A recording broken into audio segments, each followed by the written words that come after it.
आने वाले दिनों में देश के कई राज्यों में भारी बारिश, तूफानी हवाओं और बिजली गिरने का रेड और ऑरेंज अलर्ट जारी किया है। गुजरात के सूरत और नवसारी और महाराष्ट्र के तटीय इलाकों में मूसलाधार बारिश की वजह से जलभराव की आशंका है। वहीं हिमाचल प्रदेश, जम्मू कश्मीर, मध्य प्रदेश में आंधी तूफान का खतरा बना रहेगा। उत्तर भारत के मैदानी क्षेत्रों में हल्की धूप के साथ छिटपुट बारिश होने का भी अनुमान है।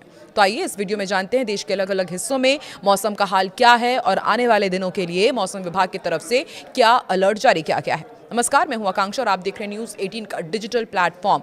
सबसे पहले इस वीडियो में आपको गुजरात के हालात बताते हैं। वलसाड़ में हालात लगातार बेकाबू हो रहे हैं। वलसाड़ जिले के उमरगाम में चेरापूंजी जैसा मंजर देखने को मिला। 23 जुलाई को यहां 24 घंटे के भीतर रिकॉर्ड बारिश दर्ज की गई है और इस बारिश को ऐतिहासिक माना जा रहा है। भारत मौसम विभाग ने देश भर के 24 घंटे में हुई सर्वकालिक सर्वाधिक बारिश के आंकड़ों में उमरगाम अब तीसरे स्थान पर पहुंचा दिया है। देश के अलग अलग हिस्सों में मानसून का मिजाज काफी सख्त बना हुआ है।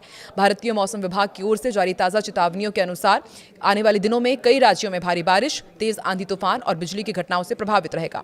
तटीय इलाकों और पहाड़ी राज्यों के कुछ हिस्सों में भारी बारिश के चलते बाढ़ और लैंडस्लाइड का अलर्ट जारी किया गया है, जबकि कुछ मैदानी इलाकों में हल्की धूप के साथ उमस का असर भी देखने को मिलेगा। वलसाड़ चेरापूंजी को टक्कर दे रहा है। आपको जानकर हैरानी होगी, गुजरात के वलसाड़ जिले स्थित उमरगाम में चेरापूंजी जैसी ऐतिहासिक बारिश दर्ज की गई है। 24 घंटे के अंदर यहां पर 1064 मिलीमीटर यानी कि करीब 42 इंच बारिश हुई, जिससे पूरा इलाका जलमग्न हो गया। देश भर में 24 घंटे के अंदर काफ़ी ज़्यादा बारिश भी होने वाली है। तीसरे स्थान पर पहुंचा हुआ है वलसाड़ का उमरगाम और इस मूसलाधार आफत के चलते राज्य के वलसाड़, नवसारी, सूरत में रेड अलर्ट जारी किया गया है। वहीं दिल्ली और हिमाचल प्रदेश सहित अन्य राज्यों के लिए भी तेज बारिश और आंधी की चेतावनी दी गई है। IMD की रिपोर्ट के मुताबिक गुजरात, महाराष्ट्र, मध्य प्रदेश, हिमाचल प्रदेश, जम्मू कश्मीर जैसे राज्यों में आने वाले दिनों का मौसम काफ़ी संवेदनशील रहने वाला है। दक्षिण गुजरात के वलसाड़, नवसारी, सूरत जैसे तटीय जिलों में मूसलाधार बारिश का रेड और ऑरेंज अलर्ट जारी किया गया है। साथ ही यहां पर 60 किलोमीटर प्रति घंटे की रफ्तार से तेज हवाएं चलने और भारी जल जमाव की आशंका है। दूसरी तरफ पहाड़ी राज्यों में हिमाचल प्रदेश के शिमला, मनाली, कांगड़ा, जम्मू कश्मीर के डोडा, किश्तवाड़, श्रीनगर में तेज गरज चमक के साथ बारिश और बिजली गिरने का भी खतरा है। मध्य प्रदेश के इंदौर, देवास, छिंदवाड़ा जिले में भी तूफानी हवाओं के साथ मध्यम से भारी बारिश हो सकती है।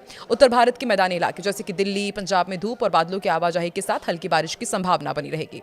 अब आपको एक एक करके अलग अलग राज्यों के अलग अलग जिलों की जानकारी देते हैं। सबसे पहले बात गुजरात की ही करते हैं। सूरत में मूसलाधार बारिश और तेज हवाओं का अलर्ट जारी किया गया है। जलभराव की भी आशंका है। नवसारी में एक बार फिर से मूसलाधार बारिश का अलर्ट है और 60 किलोमीटर प्रति घंटे की रफ्तार से हवाएं चलने की चेतावनी है। अहमदाबाद में दिन भर काले बादल छाए रहेंगे, मध्यम से भारी बारिश के आसार हैं। तो वहीं राजकोट में हल्की से मध्यम बारिश होगी, हवा में नमी और उमस बनी रहेगी। महाराष्ट्र में मुंबई में तटीय इलाकों में भारी बारिश की संभावना है। जल जमाव का भी खतरा है। पालघर में तेज हवाओं के साथ भारी बारिश का ऑरेंज अलर्ट जारी किया गया है। पुणे में दिन भर रिमझिम और बीच बीच में तेज बारिश की संभावना है। नागपुर में आंशिक रूप से बादल छाए रहेंगे और कुछ इलाकों में हल्की बौछारें भी हो सकती है। मध्य प्रदेश के इंदौर में तूफानी हवाओं और गरज चमक के साथ तेज बारिश की चेतावनी है। वहीं भोपाल में रुक रुक कर बारिश का दौर जारी रहेगा। तापमान में गिरावट दर्ज की जाएगी। वहीं देवास में तेज हवाओं के साथ मध्यम से भारी बारिश का अनुमान है। जबलपुर में गर्जना के साथ हल्की से मध्यम बारिश होने के आसार हैं। वहीं हिमाचल प्रदेश में शिमला में भारी बारिश का अलर्ट जारी किया गया है। तापमान में गिरावट दर्ज की गई है। ठंडक और बढ़ेगी। वहीं कांगड़ा में तेज गरज चमक के साथ मूसलाधार बारिश होगी और आकाशीय बिजली का भी खतरा है। वहीं मनाली में भूस्खलन संवेदनशील क्षेत्रों में बारिश, पर्यटकों के लिए चेतावनी जारी की गई है क्योंकि यहाँ पर भूस्खलन हो सकता है। सोलन में मध्य से भारी बारिश का अलर्ट है। रास्ते बाधित होने की भी आशंका है। जम्मू कश्मीर का भी अपडेट जान लीजिए। श्रीनगर में बादल छाए रहेंगे, तेज हवाओं के साथ बारिश होने का अनुमान है। वहीं जम्मू में गर्जना और आंधी के साथ मध्यम से तेज बारिश की संभावना है।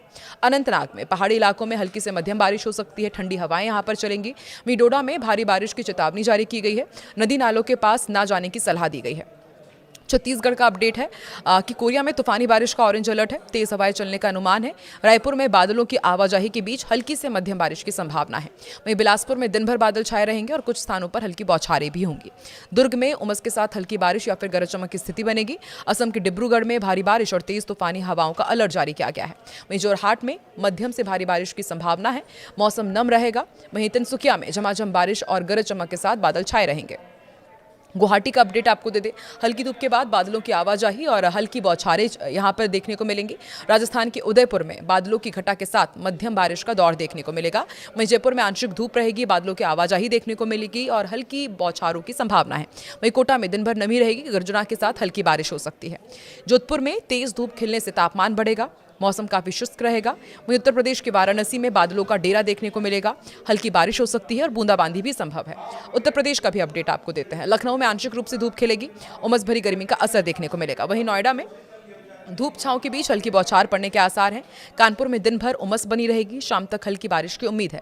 वहीं दिल्ली एनसीआर में धूप और बादलों का मिला जुला मौसम देखने को मिलेगा, हल्की बौछारें पड़ सकती हैं। और गुरुग्राम में दोपहर बाद हल्के बादल छाए रहेंगे और हल्की बारिश की भी संभावना है। गाजियाबाद में बादलों की आवाजाही के साथ उमस भरा मौसम बना रहेगा। फरीदाबाद में धूप खिलने से गर्मी रहेगी, कुछ इलाकों में छिटपुट बारिश के भी आसार हैं। अब आपको असम का अपडेट देते हैं। देखिए, असम एक बार फिर से भीषण बाढ़ की चपेट में है। मूसलाधार बारिश हो रही है। राज्य के 16 जिलों में करीब 8 लाख लोग इससे प्रभावित हुए हैं। 50 लोगों की अब तक मौत हो चुकी है।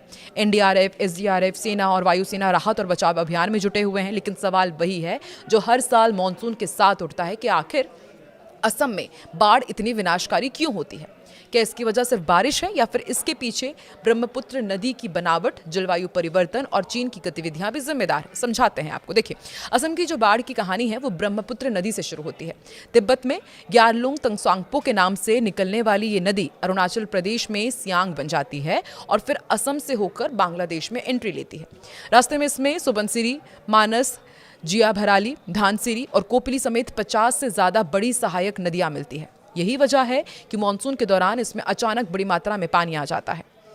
दुनिया की दूसरी नदियों के मुकाबले ब्रह्मपुत्र इसकी एक और खासियत है, ये अपने साथ भारी मात्रा में रेत, मिट्टी और चट्टानों का मलबा लेकर भी चलती है। हिमालय अपेक्षाकृत युवा पर्वत श्रृंखला है, इसलिए वहाँ लगातार कटाव होता है। उसका मलबा नदी में आते रहता है। ये मलबा नदी के तल में जमा होता है और इससे कई हिस्सों में नदी उथली हो जाती है और उसकी जल धारण क्षमता कम हो जाती है। नतीजा ये होता है कि बारिश बढ़ते ही नदी अपने किनारे तोड़कर आसपास के इलाकों में फैल जाती है। और एक्सपर्ट्स का मानना है कि पहले भी असम में बाढ़ आती थी, लेकिन अब उसकी तीव्रता और आवृत्ति दोनों बढ़ गई है। इसकी बड़ी वजह जलवायु परिवर्तन भी है। पूर्वी हिमालय और पूर्वोत्तर भारत में अब कम समय में बहुत ज़्यादा बारिश हो रही है। इसे एक्सट्रीम रेनफॉल इवेंट कहा जाता है, जब कुछ घंटों में या 1-2 दिन में ही सामान्य से कई गुना ज़्यादा बारिश हो जाती है। नदियां और ड्रेनेज सिस्टम उसे संभाल नहीं पाते। इसके अलावा हिमालयी क्षेत्रों में तेजी से हो रहे कटाव के कारण ब्रह्मपुत्र में पहले से ज़्यादा गाद जमा हो रहा है। इससे हर साल नदी का रास्ता बदल जाता है, कटाव बढ़ जाता है। असम में हजारों परिवार हर साल अपनी ज़मीन और घर खो देते हैं। मजबूरी में वो नदी के बीच बनने वाले छोटे छोटे द्वीपों यानी कि चार पर बस जाते हैं, लेकिन अगली बाढ़ में यही इलाके सबसे पहले डूबते हैं।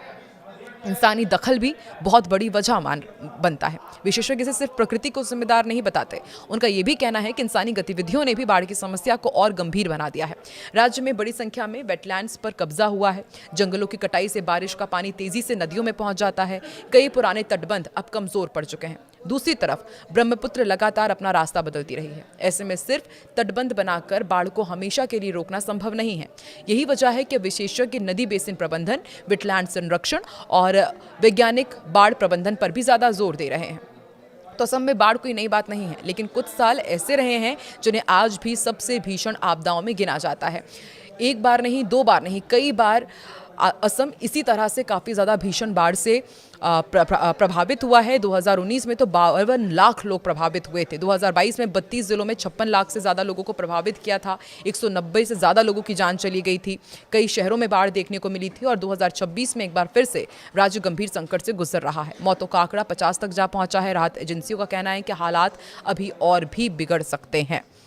विशेषज्ञों का मानना है कि असम की बाढ़ का कोई एक स्थायी समाधान नहीं है और ब्रह्मपुत्र जैसी विशाल नदियों को पूरी तरह नियंत्रित करना लगभग असंभव भी है। इसलिए अब रणनीति बदलने की ज़रूरत बताई जा रही है। मजबूत तटबंध बनाए जाएं, नदी बेसिन का वैज्ञानिक प्रबंधन हो, आर्द्र भूमि यानी कि वेटलैंड का संरक्षण बढ़े, बाढ़ संभावित क्षेत्रों की वैज्ञानिक योजना बनाई जाए, आधुनिक पूर्वानुमान प्रणाली बनाई जाए और गाँव स्तर तक समय पर चेतावनी पहुँचाना ही नुकसान कम करने का सबसे प्रभावी तरीका माना जा रहा है। आपको क्या लगता है, क्या रणनीति और आगे अपनाई जानी चाहिए और आप देश के किस हिस्से से ताल्लुक रखते हैं और अभी वहां पर किस तरीके का मौसम है? क्या ज्यादा बारिश हो रही है, बाढ़ की चपेट में है, किस तरह की मदद आप तक पहुंच रही है या फिर सूखे की मार आप झेल रहे हैं? कमेंट सेक्शन में जरूर बताएं।